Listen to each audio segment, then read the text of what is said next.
విజయ్ వైపుకి వెళ్ళిపోయింది. అది విజయ్కి అనుకూలం అయితే కనుక ఎన్టీఆర్ కొట్టినట్టు కొట్టేయాలి, టూతాడు కొట్టి పడేయాలి,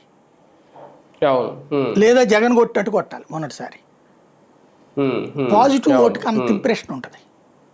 ఇది anti government vote, polarize towards Vijay. అది తేడా. ఇప్పుడు విజయ్ ముందున్న ఆప్షన్ ఏంటి?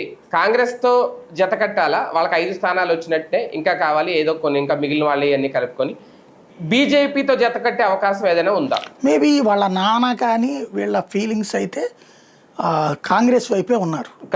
కాంగ్రెస్ ఆల్రెడీ వాస్తవంగా కాంగ్రెస్ తేల్చుకోవాల్సిన టైం బీజేపీకి ఏమన్నా లైఫ్ ఇస్తుందా అని. ఎందుకంటే కష్టాల్లో నష్టాల్లో కూడా డిఎంకే కాంగ్రెస్ వెంట ఉంది. కాంగ్రెస్ పార్టీ దేశంలో 44 స్థానాలు పడిపోయిన రోజున కూడా 6-7 ఎంపీలు తమిళనాడు నుంచినే వాళ్ళు. 2014-19లో కాంగ్రెస్ పార్టీకి కూర్చుని ఎంపీలు వచ్చారంటే తమిళనాడు పుణ్యం, స్టాలిన్ భిక్షం. అది రాజ్యసభలు కూడా ఇచ్చాడు స్టాలిన్, అంత ఇచ్చాడు వాళ్ళకి.